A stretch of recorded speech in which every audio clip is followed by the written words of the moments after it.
Get started with Coach Avery, just about the Lipscomb game, 7 p.m. on SEC Network. We'll begin with an opening statement from Coach, and if you have a question, just raise your hand. We'll get a microphone over to you.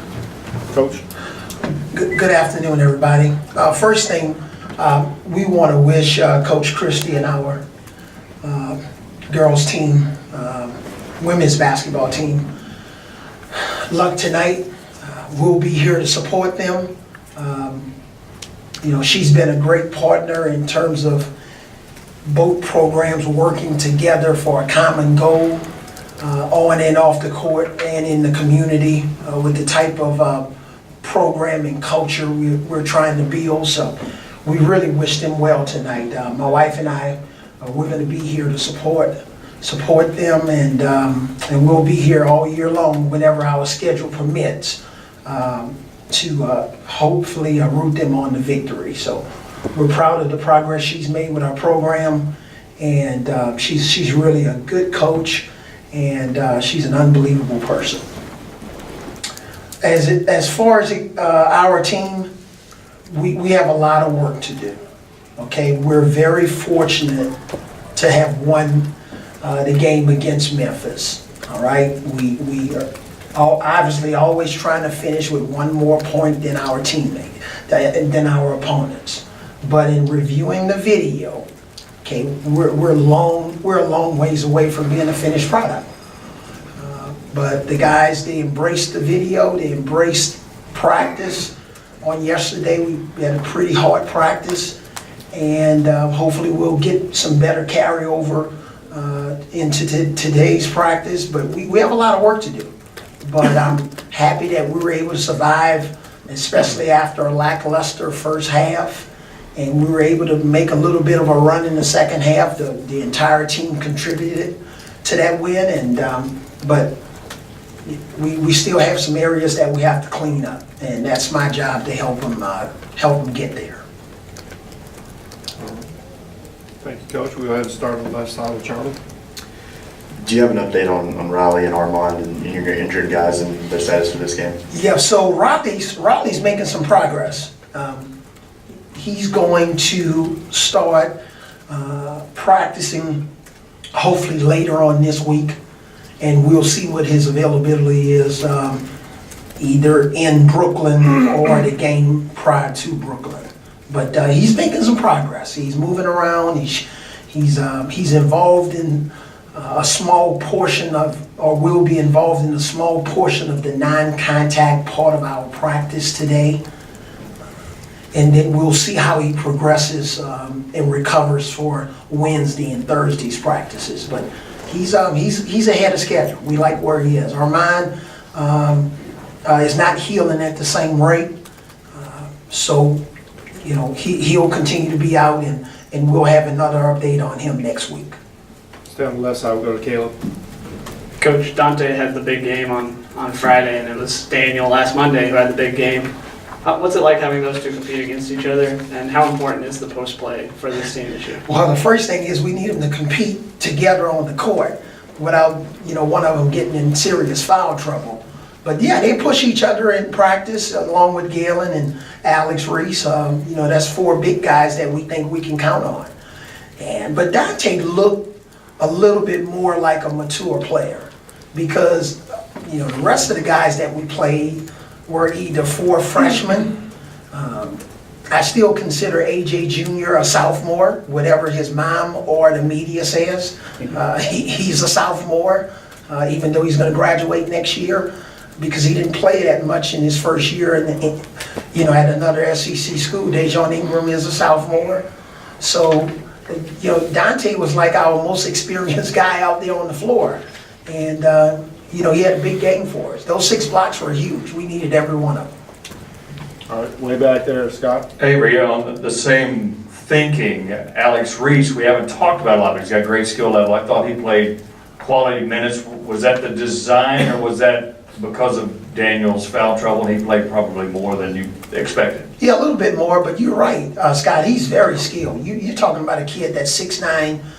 You know, I got an update on his weight today. He's probably 252 today. Now, sometime that can fluctuate. But the kid moved well in the game.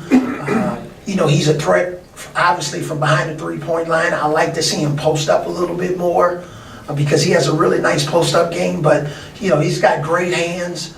He can pass. Some of those outlet passes were like some of the passes Kevin Love makes, at the next level. So he's going to continue to get better. He was a major part of that freshman class. And obviously, he doesn't get as much attention as some of the other guys, but he's important to us. Go in the back row, Cecil. Coach, will you have the same starting lineup, or do you have anybody who recently became eligible who might enter the starting lineup? If I didn't respect you as much and you weren't such a veteran reporter, I would say next question. But I'm not going to do you that. So, yeah, Sexton will be in the lineup. All right, let's go Alex up front here. Along those lines, I guess, what do you anticipate from him this first game, kind of getting back out there and getting into the groove again with the rest of his teammates? I just think the main thing, Alex, is he can see by watching our first game that we have other guys on the team that can play.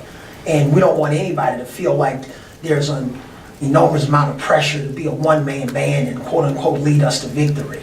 It's a team game, and he knows a lot of the things that we've been preaching about, finishing plays and fundamentals and taking care of the basketball and having a longer attention span to detail and focus on every play. That applies to everybody on the team across the board, but specific to him, we don't need a 40 or 50 point performance tomorrow to lead us to victory. We have a team, and he has a role within that team, and we want him to just be himself, but at the same time be excited. He's playing in his first regular season home game, in first college basketball, true college basketball game. So we want him to be excited, but we don't need anybody on our team to think they have to, have this out-of-world experience to help lead us to victory every time we play a game. We think we've put together a really good team. Now, we're not functioning at a high level on every possession as a team, and those are some of the early season growing pains that's to be expected. Stay on the right side here, Reiner. You guys signed 3 players, all from the South. Your roster, I think, has 12 or 14 players from the SEC region. Is that important to you to get players from this territory and kind of build a roster around those players? Well, Ryan, I think it's got to be the right players that fit what you're trying to do, and we have a vision in terms of where we wanted to be here in year 3, but also years 4 and 5. And I think those players that are in our footprint that we think can have the right type of competitive spirit and function on our school, on our campus in terms of their academics, and kids that can recover from adversity and represent us well in the community and play well, hopefully at home and on the road. And hopefully one of these days, if we're fortunate to play in a tournament, we want those kids that are in our footprint to be a part of our program. But we played exhibition games in Canada for a reason. So we think at some point our tentacles are going to spread more than our footprint, and we're prepared to do that. But all 3 of those kids, Jared Butler and Fleming and Deontay Wood, those kids were important to us. We built relationships with them for quite a long time, and we were fortunate to be in position that we got our names called. Stay on the right side here, Chandler, and then we'll go to Tony behind. Avery, when you watch the first half against Memphis, obviously you get whistled for 20 fouls. How much of that was, schematic? I mean, how much of that was just kind of schematic defensive miscues? How much of that was just the way the game was being called? And what's your message to your team after, committing that many fouls in a half? Well, that was a poorly coached team. It looked like we had never gone through a defensive drill in our life, okay? So, again, we have to do a better job at fundamentals, teaching it, getting in the stance, having a stronger accountability model, because that type of defense does not travel well. It's not going to work at home against anybody on our schedule this year. We're out of position. not enough communication, we weren't alert, we didn't get enough loose balls, we didn't understand the scouting report. You know, when we pass out these scouting reports and we go over all these players, it's for a reason. It's not just to have, you know, the copy machine producing papers, okay? But a lot of our young guys have never been through this type of discipline before. And I think as time wears on, they're gonna appreciate the preparation and all of the things that we talk about in practice. It really matters. Tony? Kind of on that note, Herbert, when we talked to him, he really stressed the importance of defense, and he kind of had a defensive first mentality. How refreshing is that to have from a freshman to have that personality? And who did you talk to? Herbert, he's going by Herbert now, not Herb. Good, yeah. Yeah, Herbert's correct. You know, that defensive mentality and being in the right place at the right time is important. You know, there were stretches where he had some really good moments on defense, where he really didn't look like a freshman. And then there were times all of our freshmen looked like freshmen. But there's a big point of emphasis on playing defense without fouling, you know, moving our feet better, and we're capable of doing it. We're capable of being a different type of defensive team than we were last year, a lot faster and longer, but we cannot put ourselves in a bind by having 5 fouls in the first 3 or 4 minutes and fouling with 1 second on the shot clock. That's a lack of discipline, and that's on me. We have to do a better job in those situations of teaching. We got time for 3 more questions. We'll start with Brandon all the way in the back. Avery, it's been a whirlwind for Colin, obviously, throughout this process. How's he dealt with it emotionally, and do you think he could use it as motivation this season? I think you can use it as motivation in the right way, as long as it doesn't relate to self, but when it has more to do with the team. And I think that's what he's all about.